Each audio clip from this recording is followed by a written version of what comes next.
muchísimo estar nuevamente con ustedes. Continuamos con el módulo de nefrología y hoy vamos a hablar acerca de la estructura de filtración y el aparato de filtración que ha desarrollado el riñón para permitirnos eliminar las sustancias indeseadas, ¿verdad?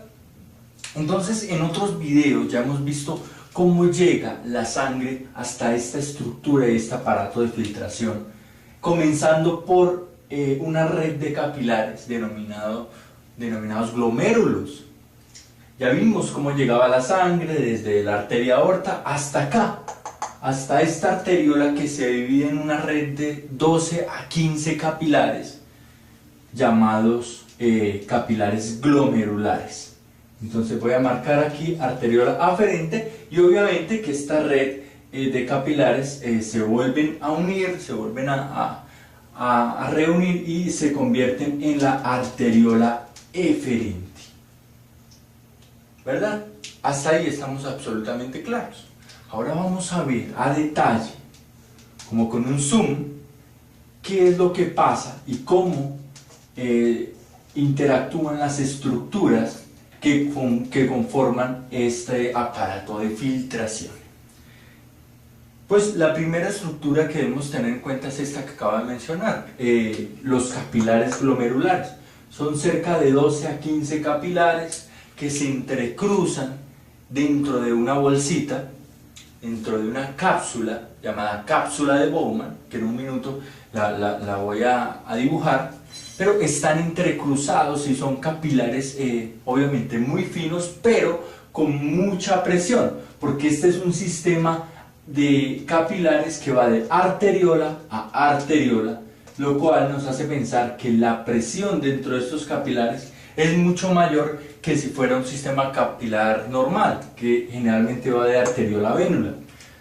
Entonces es una red capilar de alta presión, primera característica importante. Ahora vamos a hablar de otra estructura que es adyacente a los capilares glomerulares y se denomina membrana basal glomerular. La membrana basal glomerular, fundamental, y debemos tenerla muy en cuenta, no la olviden, porque vamos a ver cómo se desarrollan ciertos procesos fisiopatológicos sobre esta estructura y nos va a dar el porqué de ciertas manifestaciones clínicas. Entonces ténganla muy en cuenta. Membrana basal glomerular, obviamente como la base de la red capilar en cada uno de los capilares. Y todos los capilares, los 10, 12, 14 que se desarrollen a partir de la arteriola aferente, pues van a estar envueltos en unas células epiteliales en forma de bolsita o de cápsula. Imagínensela así, como que esta fuera la bolsita y los capilares entrecruzados acá, en el centro, ¿verdad? Denominada cápsula de Bowman, que tiene dos tipos de células especiales. Unas células, pues ambas son células epiteliales, pero de acuerdo a su ubicación y a sus características se denominan de una o de otra manera.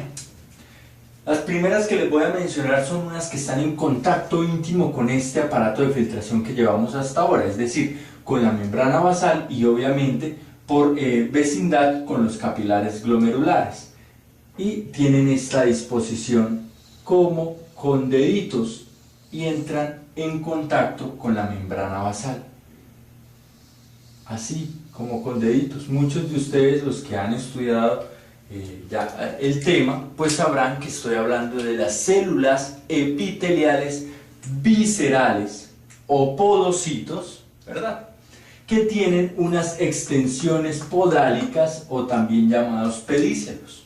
Esos son los que permiten algunos espacios por los cuales se van a filtrar las sustancias provenientes de la red capilar. Esos espacios que estoy dibujando acá, como estos, se conocen como hendiduras de filtración.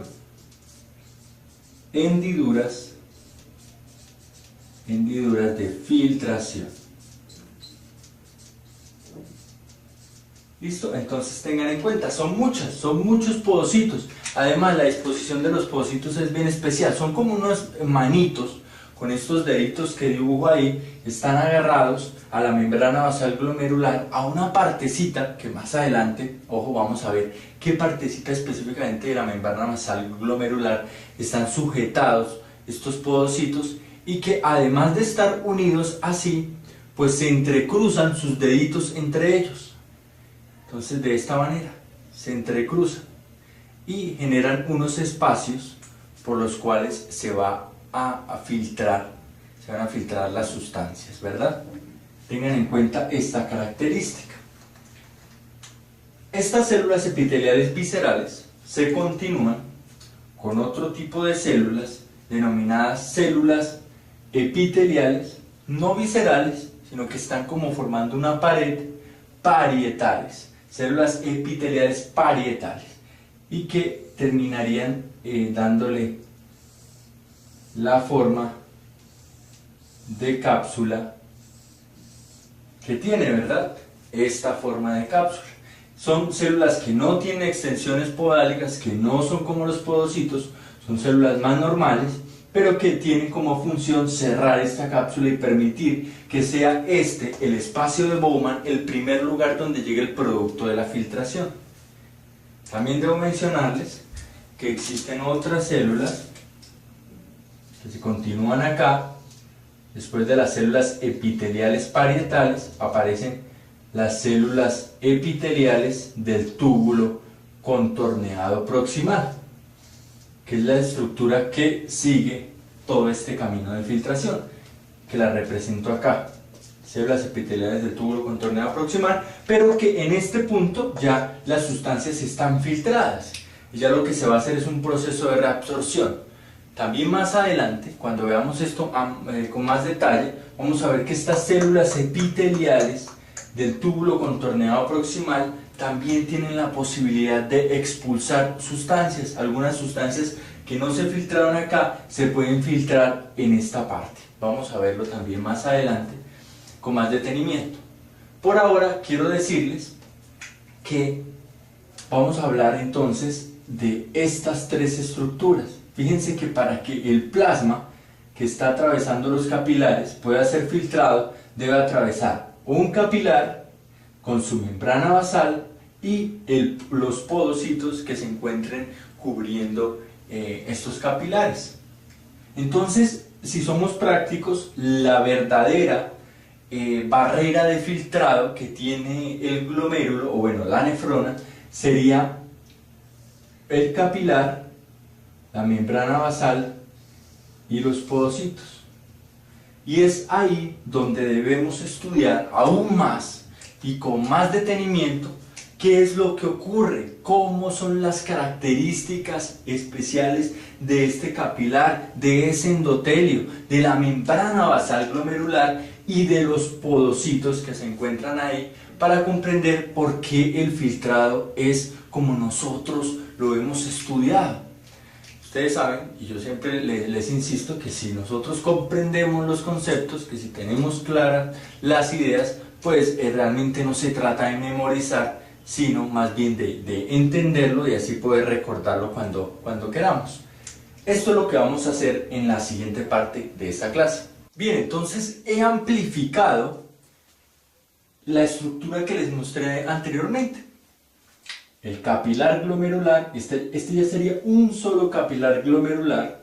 Obviamente esta imagen no trata de representar anatómicamente cómo es, sino es solo un esquema para comprender fisiológicamente cómo funciona. Entonces este sería un capilar de los capilares glomerulares. Esta sería la arteriola aferente. Como les digo, obviamente no se divide la arteriola en un solo capilar, sino en una red, y esta sería la arteriola deferente. Aquí también ilustro la membrana basal glomerular y algunos podocitos o células epiteliales viscerales. Por acá vendrían las células epiteliales parietales. Pero como para dejar el dibujo limpio y el esquema claro, pues solamente agrego lo importante, lo que va a tener relevancia durante la clase. Y si pueden ver, agregué también estas células. Trato de representar unas células, que son las células mesangiales que se encuentran dentro del glomérulo y de hecho están entre los capilares glomerulares. Entonces supongan que los capilares se disponen de esta manera, así como una red, y acá en estos espacios, si ven, acá en estos espacios hay células mesangiales que tienen varias funciones. Las voy a nombrar al final de la charla, las funciones de las células mesangiales, porque voy a comenzar con el capilar, las características especiales de estos capilares glomerulares. Y algo de lo más importante que tienen estos capilares, sin duda, es su endotelio, porque no es un endotelio común y corriente, tiene unas células endoteliales que presentan unas perforaciones, unos huequitos, unos poros, por los cuales ocurre el proceso de filtración, es decir, que favorecen el proceso de filtración. Imagínense que son células endoteliales, pero que tienen agujeritos. Claro, en medicina generalmente queremos poner un nombre mucho más elegante a las cosas y no se llaman huequitos, ni se llaman agujeritos, sino se llaman fenestraciones. Muchas fenestraciones en estas células endoteliales. Muchas. En cada célula endotelial existen fenestraciones. ¿Cuál es el objetivo de esta fenestración? Realmente el objetivo es permitir y regular el proceso de filtración. Y ya voy a aclarar por qué hago esa diferencia entre permitir y regular. El hecho de que existan unos canales por los cuales puedan difundir el plasma mucho más fácil, pues obviamente ayuda y facilita el proceso de filtración. Con eso me refiero a permitir. Pero con regular me refiero a la barrera que impone, por el hecho de existir, también imponen una barrera, porque estas fenestraciones miden de 70 a 100 nanómetros. Entonces sustancias superiores a este tamaño difícilmente serán filtradas a través de estas fenestraciones. Entonces regulan las características de las sustancias que van a ser filtradas, ¿verdad? Entonces no lo olviden, ténganlo muy en cuenta, las fenestraciones del endotelio de los capilares glomerulares. Es un endotelio fenestrado. No es otra cosa más que tiene unos agujeritos y permeabiliza el capilar. La siguiente estructura de la cual voy a hablarles es la membrana basal glomerular. Una estructura que a mi punto de vista es una estructura muy especial, porque cuando se fijaron microscópicamente cómo lucía la membrana basal glomerular, se dieron cuenta que en el centro la membrana basal glomerular tenía una línea oscura. No era como pareja, no era el color parejo en toda la membrana, sino en el centro tenía una línea oscura, algo como esto. Así oscuro. Que también, como suele pasar en medicina, de acuerdo como se ven las cosas, las llaman, para hacerlo también fácil, la denominaron lámina densa. Lámina densa, ¿verdad?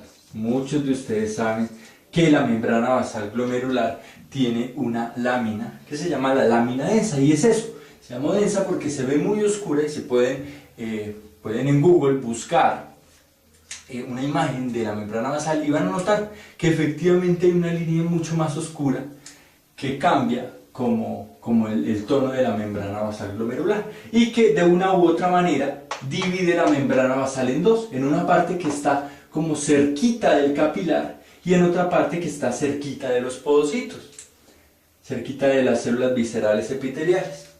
Pues a estas dos láminas le llamaron lámina rara. Lámina rara. Lámina rara. A la de arriba, es decir, a la que está en contacto con el capilar, como la que está más adentro de nosotros, suponiendo que hacia afuera es hacia donde va la orina, ¿verdad? Porque la orina va hacia afuera, pues esta sería la que está más adentro, esta estaría afuera. la que está en mayor contacto con el capilar se le llamó lámina rara interna,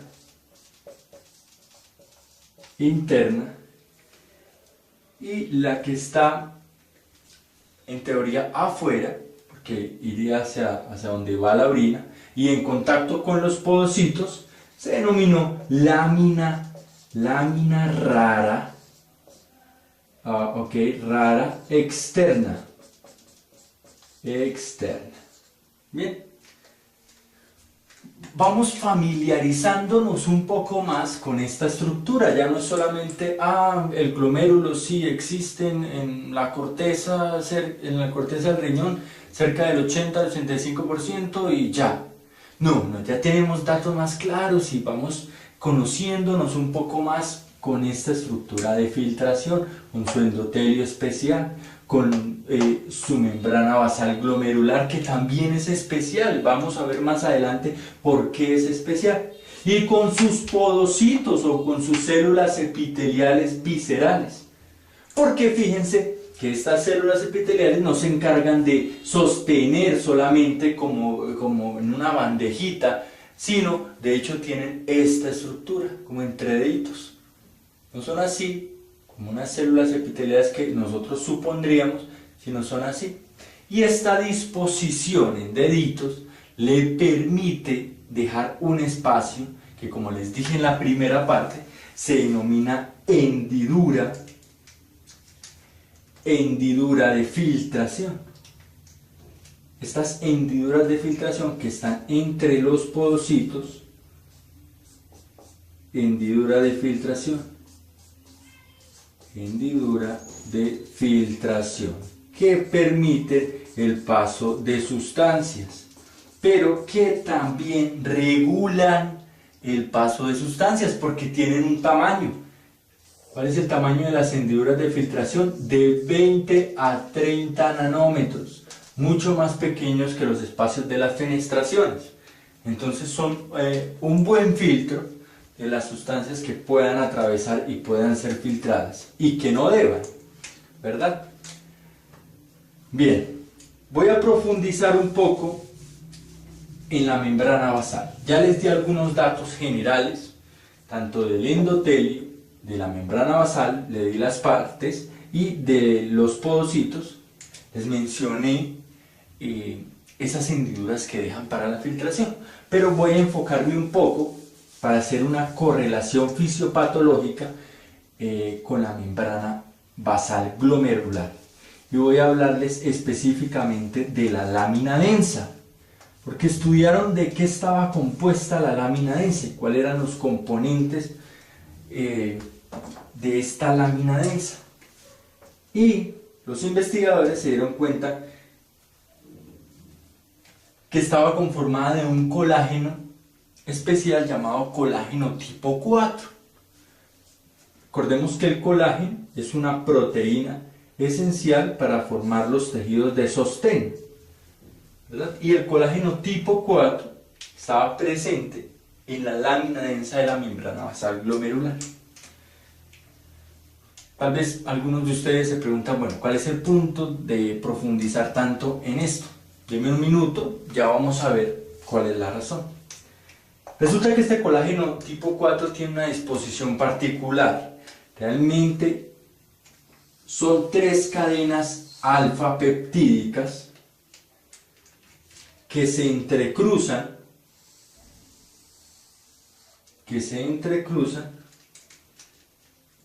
y que forman el colágeno tipo 4. Estas 3 cadenas, suponiendo que esta sea la molécula de colágeno, tienen esta partecita que se llamaría la parte de las cadenas, la parte del triple enlace de cadenas peptídicas, pero también tiene otra partecita que es realmente a un extremo de las cadenas, que se forman como unas cabecitas, como unas bolitas, unos globitos. Por ejemplo, esta naranja, esta rojita y esta negrita. Al final, a un extremo, se forman como unas cabecitas, terminan como unas cabecitas. Y a esta partecita especial, que era diferente al resto de la cadena, se le puso un nombre y se llamó dominio, ojo con esto, dominio globular, porque si ven que tienen forma de globito, como un globito, como una bolita, como una cabecita, dominio globular, no colágeno, no colágeno. Dominios globulares no colágenos del colágeno tipo 4 presente en la lámina densa de la membrana basal glomerular. Y toda esta historia tan larga, ¿para qué? Resulta que en ciertos pacientes y en ciertas circunstancias se pueden generar reacciones inmunológicas frente a estos dominios, frente a los dominios globulares no colágeno del colágeno tipo 4. Se generan anticuerpos. Como se podrán imaginar, una reacción inmunológica frente a estos dominios, pues es una reacción inmunológica frente a un componente principal de la membrana basal glomerular. Es decir, que generaría una alteración de la arquitectura normal de la membrana basal glomerular. Y teniendo en cuenta que la membrana basal glomerular es un componente fundamental del aparato de filtración, pues se compromete la filtración glomerular, que se traduce en compromiso de la función renal, al menos la función de filtración. ¿Cómo se denomina esta entidad? En la cual el dominio globular no colágeno es atacado por anticuerpos y pues obviamente afecta a la membrana basal glomerular. Se denomina glomerulonefritis, ojo con esto, glomerulonefritis anti ¿qué se imaginan? Antimembrana basal glomerular.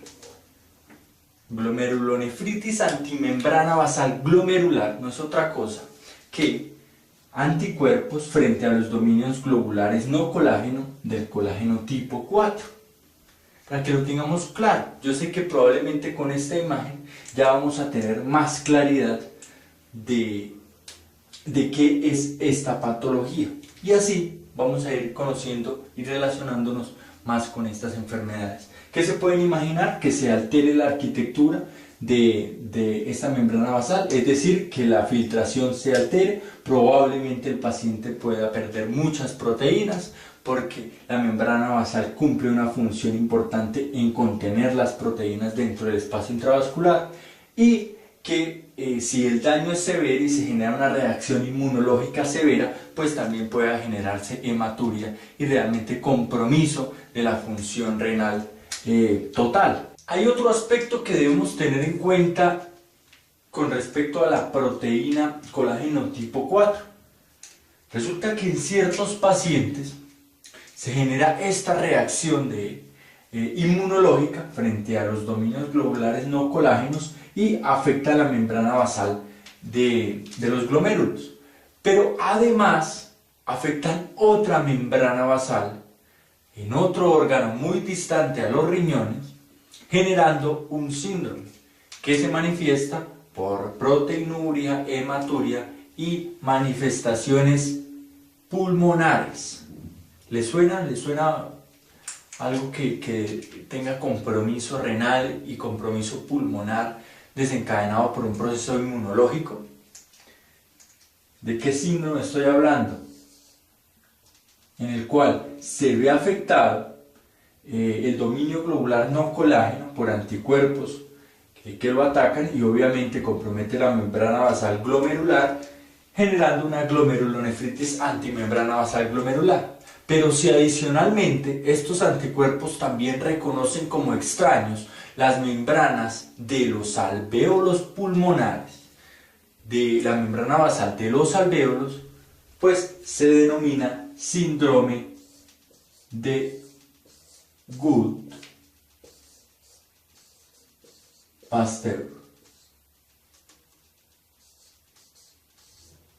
Goodpasture se escribe describiría, ¿verdad? Esta entidad es una entidad muy especial porque además de generarse un daño contra la membrana basal glomerular, los mismos anticuerpos reconocen como extraños las membranas basales de los alvéolos. Y esto pues generaría que tal vez estamos viendo un paciente que tiene deterioro de la función renal y comienza con manifestaciones pulmonares, pues debamos pensar en el síndrome de Goodpasteur como una entidad que probablemente se pueda estar desarrollando, ¿verdad? Entonces tenerla en cuenta. Y esta es la razón. Es una glomerulonefritis en la cual los anticuerpos también reconocen la membrana basal de los alvéolos. Entonces ténganlo en cuenta. Realmente nunca sabemos el paciente con qué proceso se vaya a presentar, ¿verdad? Listo. Entonces ya hablamos de las membranas basales glomerulares. Ahora voy a tocar otro punto y es hacer una claridad. Quiero que tengan en mente esto. Lo que acabo de explicar con las fenestraciones, con las hendiduras de filtración que tienen los podocitos, voy a volverlas a escribir acá. Hendiduras de filtración.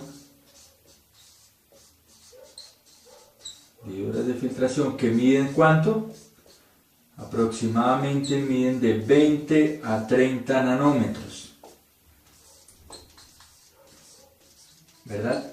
Lo que ocurre con estas fenestraciones, con estas hendiduras de filtración y con muy poca importancia la membrana basal, lo que ocurre es una filtración mecánica, física. Es decir, esta es una barrera física para la filtración. Las sustancias que quieran ser filtradas deben cumplir ciertos requisitos. Cuando se encuentra este sistema íntegro, deben cumplir ciertos requisitos de tamaño, ¿verdad?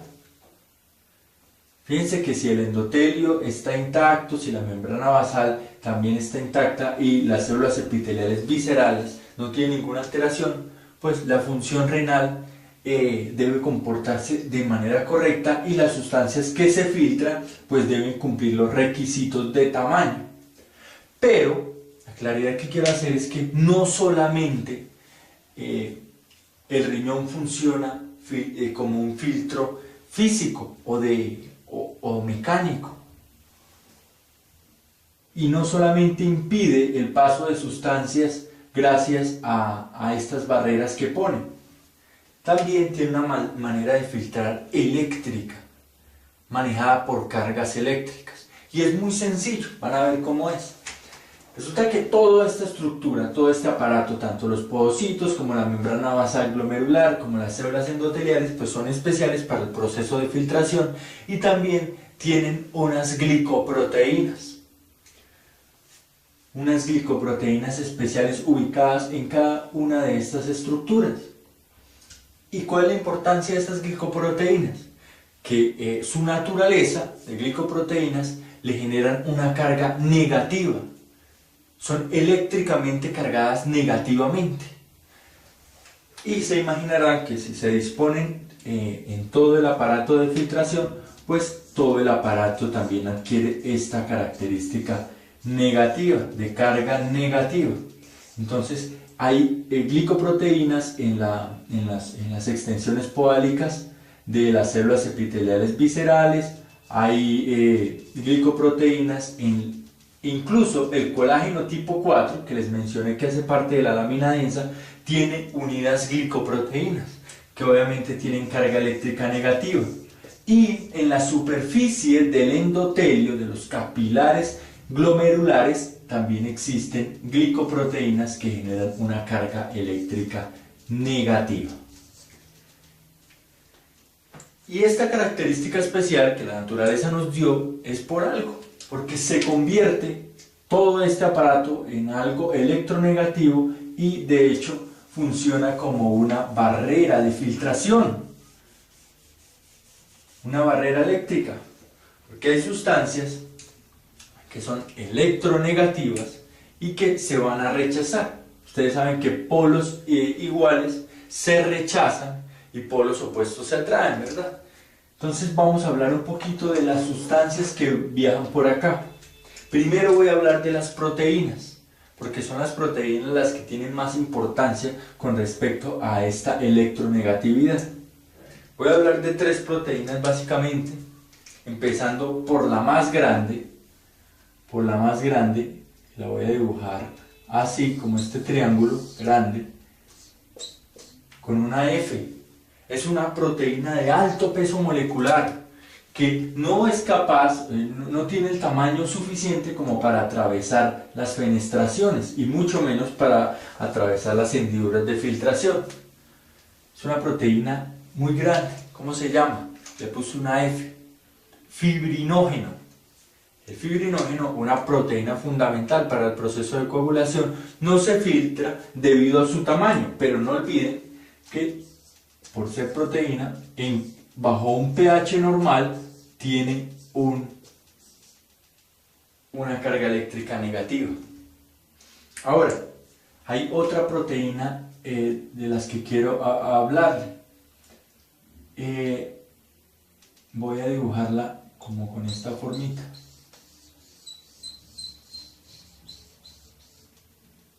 Es un poco más pequeña que el fibrinógeno, pero aún muy grande como para atravesar esta barrera física.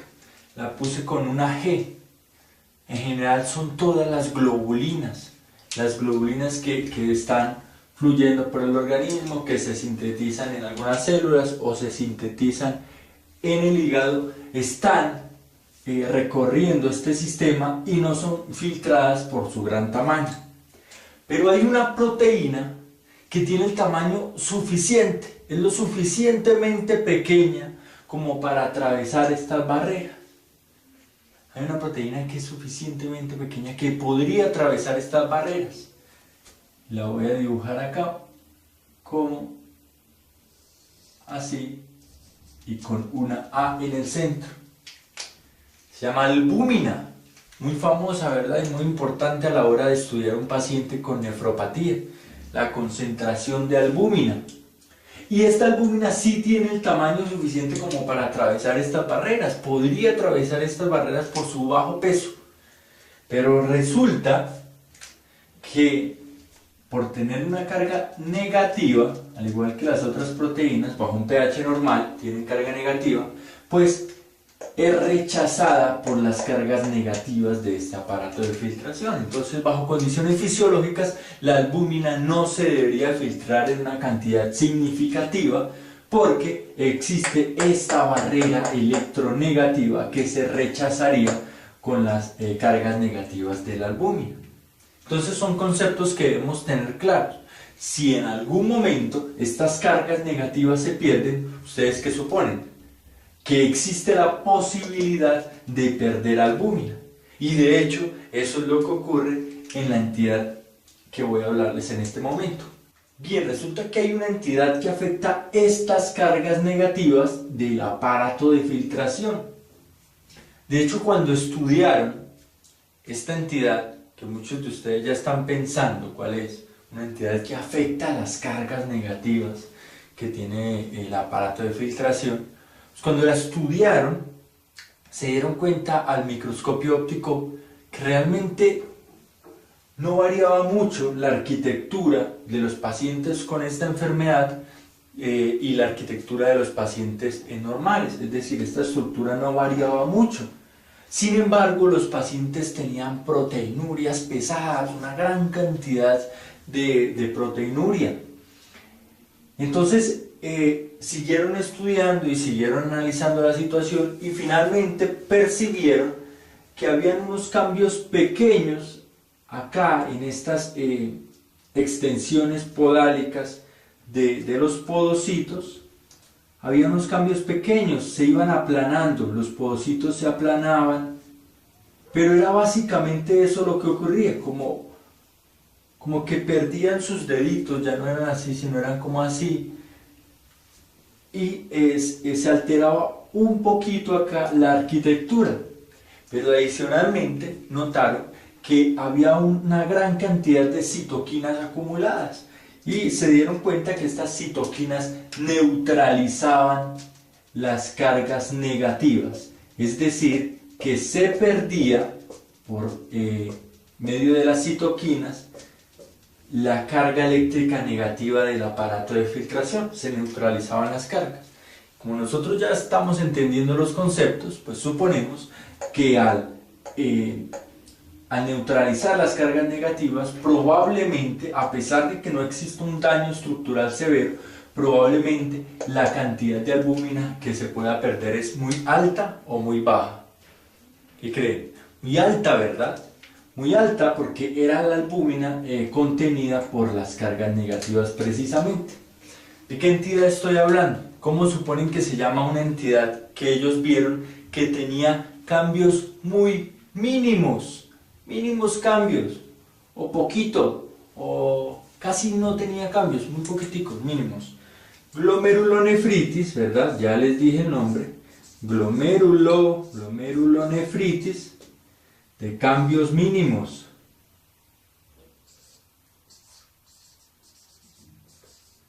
En la cual se presenta una proteinuria pesada por alteración, una mínima alteración de las extensiones podálicas y neutralización de las cargas eléctricas negativas que tiene el aparato de filtración por liberación de citoquinas, una reacción autoinmune en la cual se liberan citoquinas, se pierde un poco la arquitectura de los podocitos y se neutralizan las cargas negativas, ¿verdad? Entonces tengan en cuenta, más adelante, en las siguientes lecciones, cuando empecemos a estudiar síndrome nefrótico, síndrome nefrítico, vamos a ver a detalle estas glomerulopatías, cómo se relacionan, cómo las diferenciamos y cuál es el progreso de la enfermedad, cuál es la historia natural de la enfermedad con este tipo de patologías. Me queda hablar de alguien que teníamos rezagado, olvidado, y es este aparato mesangial o esta estructura mesangial, el mesangio glomerular, las células mesangiales. Tienen funciones importantes, como cuáles. Son células contráctiles, a pesar de ser no ser células musculares, tienen capacidades contráctiles. Y como se imaginarán, el hecho de que estas células y el tejido conectivo que producen tengan características contráctiles, pues de alguna u otra manera, si están entre los capilares, pues pueden modificar el diámetro de los capilares, es decir, modificar el flujo a través de los capilares. Entonces, ojo con esa característica, son células contráctiles, no son células que están ahí y no hacen nada. De hecho, son células que producen sustancias proinflamatorias. Entonces ya se imaginarán, responden a la injuria, responden a la lesión, produciendo sustancias proinflamatorias, lo cual realmente es lesivo en el momento que se presente un proceso inmunológico, porque sustancias proinflamatorias en un lugar tan cercano del aparato de filtración puede comprometer la estructura del endotelio, la arquitectura normal de la membrana basal glomerular, si acá se están si aquí se están liberando citoquinas, si acá se están liberando prostaglandinas, todo esto puede comprometer la función de filtración del riñón. Otra función que tiene el mesangio glomerular es que resulta que tienen la capacidad de proliferar. En condiciones patológicas puede proliferar. Resulta que cuando se genere algún tipo de lesión, de reacción inmunológica contra ese mesangio, además de responder produciendo citoquina, factor de necrosis tumoral, aumentando las sustancias proinflamatorias, pues estas células empiezan a proliferar y también pueden llevar a fibrosis. Pueden fibrosarse puede perderse la estructura y la arquitectura de las células mesangiales, como respuesta crónica a algún tipo de injuria. Y por último, una función favorable es que fagocitan probablemente dentro de la filtración, durante la filtración, acá hacia el mesangio vayan algunas moléculas de desecho que deban ser eliminadas o sustancias biológicas de desecho, bacterias, virus que puedan atravesar el endotelio y las células mesangiales están encargadas de fagocitar. Entonces tenerlas en cuenta, como les digo, en este momento que estamos viendo la fisiología, debemos saber que las células mesangiales tienen capacidad contráctil, proinflamatoria, proliferar y fagocitar. Más adelante vamos a ver la relevancia de conocer estos datos, porque durante el proceso de fisiopatología, pues vamos a ver por qué es importante el comportamiento del mesangio en ciertas enfermedades. Espero que haya quedado claro el tema. Hablamos de la arquitectura, de la estructura del aparato de filtración. No olviden el glomérulo con sus capilares glomerulares, la membrana basal glomerular y sus características, lámina rara interna, lámina densa, lámina rara externa, células viscerales, epiteliales o podocitos, sus extensiones podálicas, hendiduras de filtración, las fenestraciones del endotelio, todo un aparato cargado negativamente gracias a las glicoproteínas que impiden el paso de las proteínas. Obviamente agrego las células. ¿Qué pasaría con las células que van por acá? Las células tienen un tamaño muchísimo más grande. En condiciones fisiológicas no se deben filtrar células porque tienen un tamaño muy grande. Y suponemos que para que se pierdan células, que son mucho más grandes que las proteínas, pues el daño estructural, el daño en esta estructura de filtración debe ser mucho mayor. En primera instancia, si se pierden proteínas, puede que el daño no sea tan grande, pero si ya vemos que las células se pierden, pues probablemente el daño en la estructura de filtración es mayor, y tengan este concepto en cuenta cuando vayamos a hablar de síndrome nefrótico y síndrome nefrítico. Esta era la información que quería llevarles el día de hoy con esta clase. Muchísimas gracias por ver los videos, por estar pendientes del canal. Si les gustó, recomiéndenlo. Se pueden unir al grupo en Facebook. No lo olviden. Siempre les digo, el grupo en Facebook CJ Medicina. Envía la invitación, los agrego y ahí van a encontrar las actualizaciones. Muchas gracias de verdad. Chao.